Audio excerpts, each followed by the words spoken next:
close to our sides. Some of it will have thorns. So just beware of how you reach your hands, legs, heads outside the train, and make sure you're not going to get scraped by some plants. Also, parents with little ones, hopefully it won't happen that I won't have anyone step in front of the train and I'll need to make a quick stop, but just in case, if the kids are standing, just make sure you have a loving hand on them so they don't fall into the seat in front of them. I doubt it will happen. It's kind of quiet out in the park right now, so we should be safe. But just so you know, we're going to make 2 stops where you can get out and look around and pick up the next train. The next train will be leaving around 4:15, and I'll be able to pick you up at those stops if you're so interested.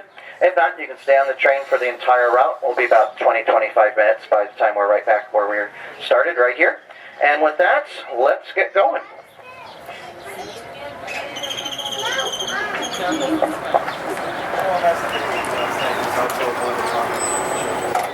Okay, to our right is one of our signature exhibits, the Savannah.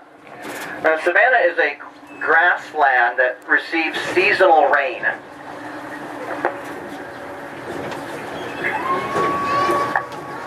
So that they'll have a wet season and a dry season. And our Savannah is home to multiple animals, the giraffes, the reticulated giraffes and Maasai giraffes, which are up on the corner, way up on the top near the barn. But up close here, we've got a couple of our antelope and the Watusi cow. The first thing is with the cows, they're not a Texas Longhorn. It's actually an African domesticated breed of cow, one of the oldest domesticated cows on the planet. Sitting down in the grass in the shade of the palm tree is Holy Moly. That is his name. His horn span is about 8 feet from horn tip to horn tip. A couple of the females, or the cows, are right up front. We also had a greater eland come up front. He's getting a drink of water there by the grass. They're one of the largest of the antelopes. We also have some of the vultures that are up close. You'll see them here just beyond the cows, sitting in the shade of the palm trees. That is a Rupel griffin vulture. You'll get a good look right here through this fence. They are considered the highest flighted bird in the world. One of them collided with an airplane at 37,000 feet. The other species of vulture is called the lappet-faced vulture. They kind of have a much brighter pink head. They have a stronger beak than the Rupel griffin vultures, and their beak is designed to rip open the carcass, and then the Rupel griffin vultures will feed after the lappet-faced vulture. We also have some female ostrich, male ostrich, an animal called the gearnuck, which we hopefully will see around the corner here. As we pulled out, they were hanging out right up here. Also have crowned cranes and yellow-billed storks. And it's a really amazing exhibit, about 2.5 acres for those animals. As we move forward here, we're on our left as part of the Arizona Trail. We're seeing a side angle of the coyote exhibit. But also on the Arizona Trail, there are native rattlesnakes and other non-venomous snakes, including also a venomous lizard called the Gila monster. Also, I mentioned coyote, mountain lions, Mexican gray wolf, pronghorn, and golden eagles. Prairie dogs are out on the exhibit. To be honest, the viewing angle for the coyote is actually best on this side. They usually are sitting in the shade right along this fence line. See a little area dug out that they could be hanging out.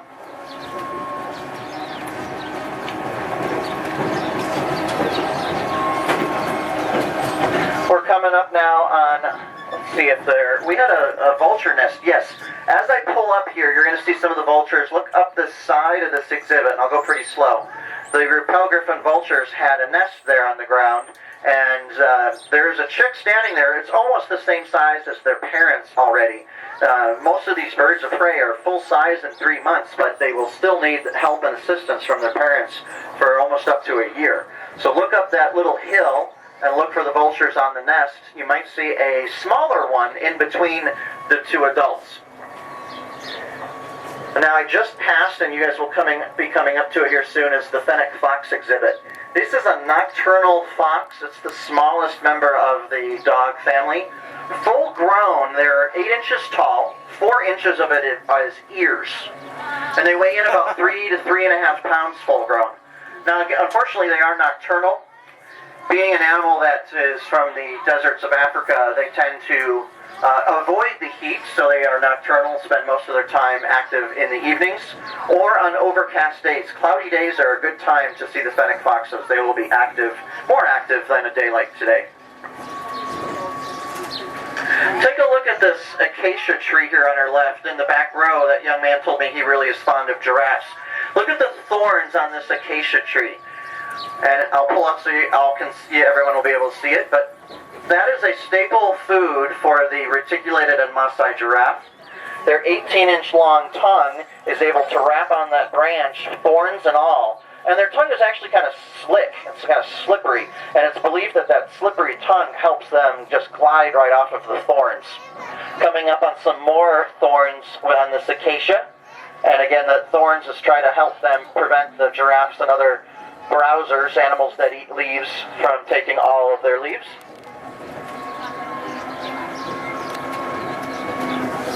Up on the hill on the left, you'll see a pyramid.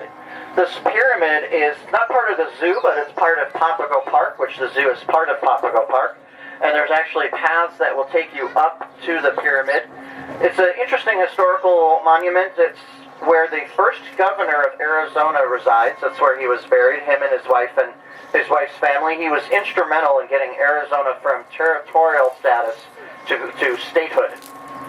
But he was one of those eclectic Western figures.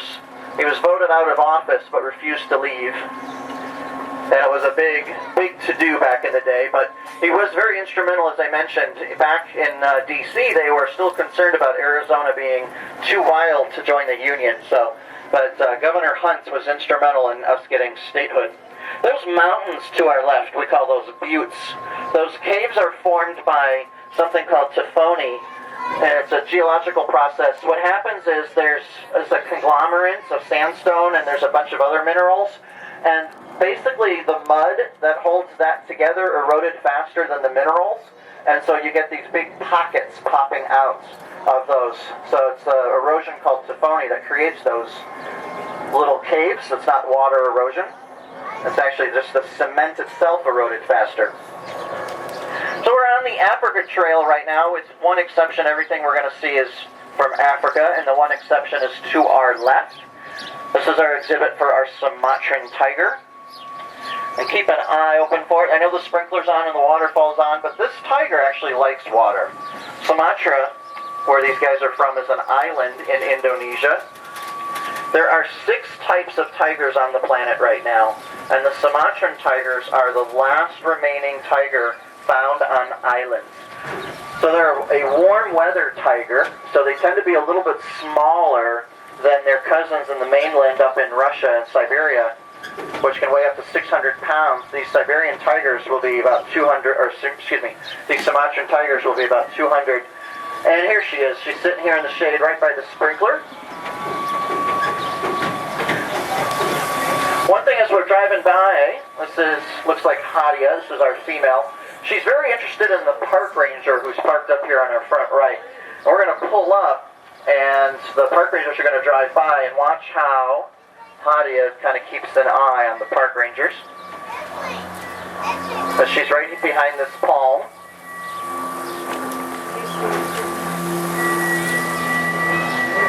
Scientists believe there's about 200 Sumatran tigers left on the planet.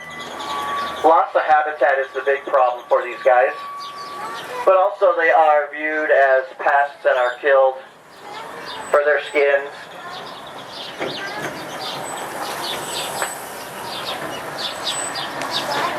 This is our African lion exhibit. You see this concrete pad right here? This is actually a cooling or heating pad. In the winter, we will have it heated, hot water run underneath it. And that's the lions typically stay right there. It's also cooled in the summer. But right now, judging where everyone's looking, I have a feeling the lions are right under us here at the moat.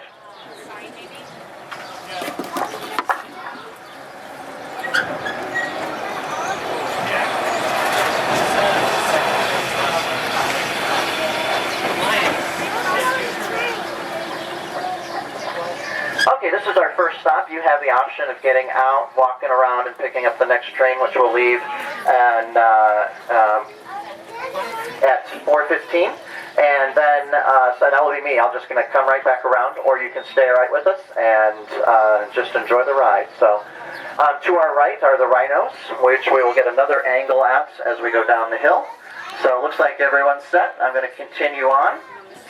As we continue on, I want you to look to the left through this bamboo fencing, and you're going to get a glimpse of a white antelope called the Arabian oryx. The Arabian oryx is a very important animal here to us at the Phoenix Zoo. 1962, when the zoo first opened, we became the location for the world herd of Arabian oryx. There's one walking by right now. They're also believed to be the origins of the myth of the unicorn, but in 1962, there were only 7 oryx in the captive breeding program. To date, we've had about 250 Arabian oryx born here at the Phoenix Zoo, and there are oryx back in the wild in the Saudi Peninsula due to the efforts of Phoenix Zoo, London Zoo, San Diego Zoo, and the Los Angeles Zoo, but it all started here at the Phoenix Zoo. To our left are the meerkats. There's 3 meerkats in there. I see one all the way in the back. These guys became pretty popular due to that show, Meerkat Manor. You will also see rock squirrels have invaded that exhibit and are living in there. Unfortunately, there's more rock squirrels than there are meerkats in there.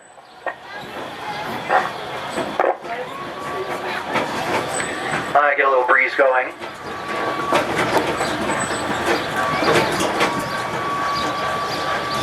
There's our rhinoceros. There she is. That's a white rhino. Also living with the white rhinos, you'll see on the left of the exhibit are some gazelles called the Speaks gazelles. See that dark coloring right behind her ears and about a third of the way of her back? It's really interesting. See this hanging apparatus? We put mineral oil in that apparatus, and as they walk under it, it rubs against their body. And that mineral oil does a couple things. It helps deter biting flies, but it also helps protect their skin from the sun. Believe it or not, rhinos and elephants have sensitive skin. Now you get a pretty good look at the gazelles in the corner where the rhino is headed right now. Beautiful little gazelles. To our left is one of the most colorful of the monkeys, but they're in the shade on the concrete in the back right. They're called mandrills. Beautiful, colorful face. And they're from West Africa. There's one walking in the middle, kind of behind that log you might get a glimpse of. To our right is another one of our mixed species exhibit. You can see a female gearneck, which is a funny word, I know, but it's a Somalian word that means giraffe neck. Look at this antelope by the log pile. She's kind of walking away from us, but look at that neck, and you can see why they're called gearneck or giraffe neck. Also, the female baboons are on the move here on our left. We've got a lot of activity both to our left and our right. To our right, look on the fence line at the top of the hill. You'll see Cory bustards, which is one of the heaviest birds in the world that can still fly. And the 3rd largest tortoise on the planet, the spur-thighed tortoise, is sitting there munching on some grass right there in front of us.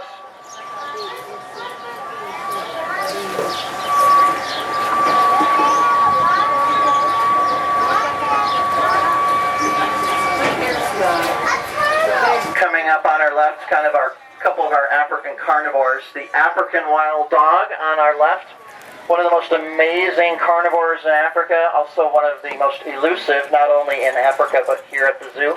They tend to like to sit in the shade. And coming up on our left, cheetahs. What I want you to do is look on the fence line on the right, towards the back, and there's a cheetah standing proudly. As I say that, he probably is moving, but we've got a better window here that you'll be able to hopefully see. So along the fence line towards the back, beyond that tree, let's see, there we go. You're going to see him in just a moment on the fence line. Both of them, one's rolling around on his back, one is sitting up straight. And they're right up against the fence.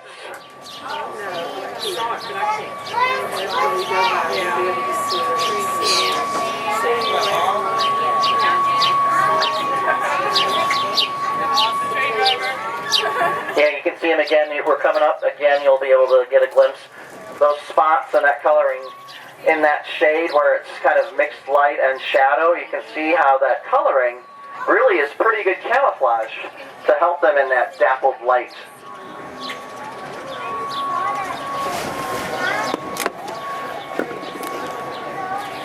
coming up on the left, our Native Species Conservation Center. Here at the Phoenix Zoo, we are working with many different native animals that need a little bit of additional help. Right now, we are working with the narrow-headed garter snakes, black-footed ferrets, and you can see the black-footed ferret compound just beyond our conservation center, and the Chiricahua and leopard frog. Chiricahua and leopard frog is a special case. We just released our 11,000th Chiricahua and leopard frog into the wild last year, and we had some egg masses of frogs just hatch out, so we've got some tadpoles. The reason this is significant is this Chiricahua and leopard frog was almost gone from the state of Arizona. So we have helped out. The black-footed ferrets were believed to be extinct not once but twice. And we have a breeding program here at the zoo. And black-footed ferrets have been reintroduced into Arizona with help from the Phoenix Zoo and U.S. Fish and Wildlife. And many different zoos have been involved in that program. And the narrow-headed garter snake is a special little snake that it's not endangered yet, but their numbers are really decreasing fast here in Arizona. So we're trying to get ahead of the curve and seeing what we can do with them before the numbers drop too much. They need fresh water, and they also need, there's some native or non-native invasive species that are causing problems for them. To our left is the camel rides, where you can go and take a camel ride with the camels there. To our right is the path back to the train station, where you would see otter, flamingo, and the zebras. Now, as we go straight here, I've got a little bit of a fork in the road. If we go right, that would take us to Monkey Village, to orangutan and Komodo dragon. But we're going to go left, and we're going to go see maned wolf and anteaters. That's going to be the next exhibit on our left. I know some of you are thinking, wait a minute, maned wolf and anteater in the same exhibit? Isn't there a danger that the wolf will injure the anteater? No, not really. This species of wolf, half of its diet in the wild is fruit, half of the diet in the wild is meat, but nothing's larger than a rabbit. So take a look at the two anteaters. One's right here by the box, and the other one's coming right around the corner of the box. That is a lot bigger than a rabbit. Believe it or not, the maned wolf is more afraid of the anteaters than the anteaters are afraid of the maned wolf.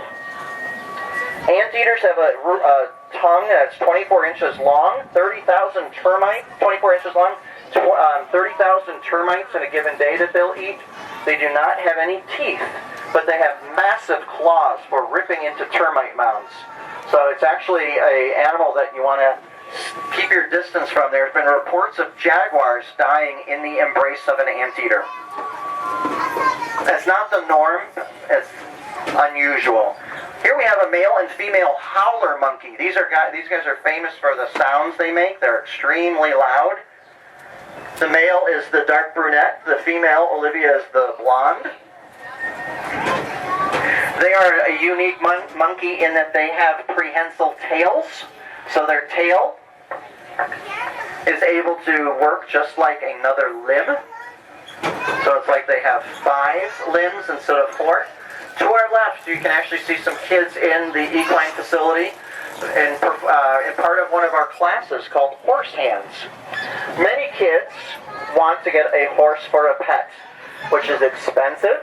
Not only the horse itself, but the cost of boarding, equipment. So our Horse Hands class is designed for families to have the kids learn all what it takes to take care of a horse. So it's a 4-week session, 4-week class. So we have 6 different sessions that they can take, even adult Horse Hands classes.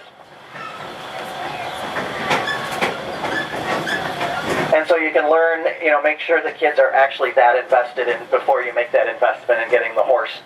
To find out more about Horse Hands and all the other programs that we have at the Phoenix Zoo, take a look at the Phoenix Zoo's website, phoenixzoo.org, and take a look at the family programming section, and you will find out all there is to find out about all of our classes that we have offered, including night camp, outreach, early childhood programs, including different breakfasts with the animals. Really great programs. This right here to our right is the entrance to the Forest of Uco. And the Forest of Uco is home to our Andean bear, spider monkeys and saki monkeys, boa constrictors. And as again, I mentioned our Andean bear. It's our only bear here at the Phoenix Zoo. It's a warm weather tolerant bear from South America. To our right, look at these little golden birds. They're called the golden conure. One of the most endangered birds on the planet. And just past them is the wetlands exhibit. We have Chilean flamingos, American white pelicans. We also have sandhill cranes and a special little deer called the red rocket deer. It's a little deer from Central America. Very little is known about them in the wild, but we do know that they swim, so that they will once in a while be in the wetlands swimming around. This is our second stop. If you are interested in getting off exploring the Children's Trail, and the animals in this area are more than welcome to. Again, I will be back around in about 30-40 minutes if you are interested. If not, we're going to keep going forward. So it looks like everyone's staying, so let's hit the road. I mentioned to our left is the path to the Children's Trail, which includes the petting zoo. It also is home to our wallaby walkabout. One of my favorite animals at the zoo is coming up here on the right. Also, some of our oldest animals at the zoo. And let's see where they are. This is exhibit is home to the Galapagos and Aldabra tortoise. Look in the pond. That is not a boulder. That is the shell of a giant tortoise. That looks like Al. That's Al's shell. Actually, wait, I'm sorry. That's Ralph. About 570 pounds of tortoise sitting there in that water. They're really amazing animals. They've been here since the 50s, in the United States since the 50s. We just moved Ralph into that yard, going to get the grass to grow a little bit more in this yard, and then he'll be back in this yard.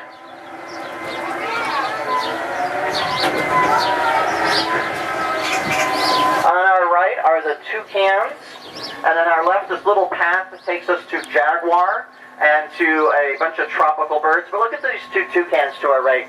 They're kind of right dead center, one of the most colorful of the toucans. Toucans are pretty, but the keel-billed toucan here at the Phoenix Zoo might be the prettiest. But that colorful beak is a bit of a liability for them at night, where jungle cats like the ocelot will be able to see that beak. So the toucans have a really neat way to hide that colorful beak. What they do is when they sleep, they kind of place the beak over their shoulder, and then they raise their tail feather to hide the beak so that predators can't see that colorful beak. To our right is our Asian elephant exhibit. And right now we are in the process of shifting the elephants. We move them through the exhibit. We also are providing more food for them to interact with. You can see a keeper right now. She is carrying some what we call browse, and it's vegetation that our landscaping department trimmed for them today. And they'll place that in different areas of the exhibit to encourage the elephants to walk and look for their food like they would do naturally in the wild. Also notice the umbrellas. Underneath the umbrellas there are two different feeders, and we can raise or lower those feeders throughout the day to encourage the elephants to go to different spots. But also, what it does is it increases their physical activity, which is good for the elephants. That's good for us that way we are able to see the elephants moving from one spot to the next. Again, to our left is the entrance to the Children's Trail. And then coming up on the right is our elephant display box. We have some elephant skulls. But what I want you to look at is the smallest one. That is one tooth of an elephant. Elephants have 4 teeth in their mouth at one time, and they get 6 sets of teeth in their lifetime. But each tooth just happens to be the size of a cinder block. Being an animal that eats leaves and bark, they grind their teeth down, so that's why they need to have those 6 sets of teeth in their lifetime.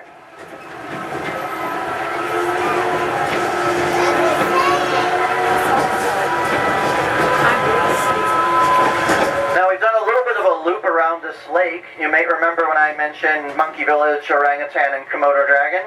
We're now on the other side of that trail. If we were to turn right, that would take us to Komodo Dragon, which is that exhibit straight ahead. And then the new orangutan exhibit is just after that, and then Monkey Village. But I want to draw your attention to the island and that awning that's on that island. Sitting on top of the awning are 2 small apes. One is blonde, one is brunette, just like the howler monkeys. They're called buff-cheeked gibbons, and they're brother and sister. And it looks like the male's laying on his back with his arms stretched out to the sun, kind of getting a little bit of a suntan there. And those are the islands, the gibbons are on those islands. There's 2 other islands in that lake. They are home to the ringtail lemur. And the other island by Monkey Village is home to the red-ruffed lemur. On our right is a splash pad where kids can get into the splash pad and cool down. I just have to stop here because the carousel, sometimes kids come running out from that area, so just make sure that I don't have any little ones coming out. And so there's another splash pad by Monkey Village. And we're coming up back to the entrance, if you'll just stay seated until I kind of park it where we were.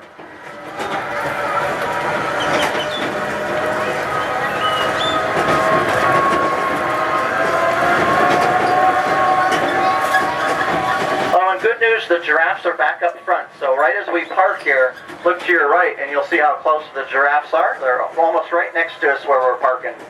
But I just got to pull up a little further.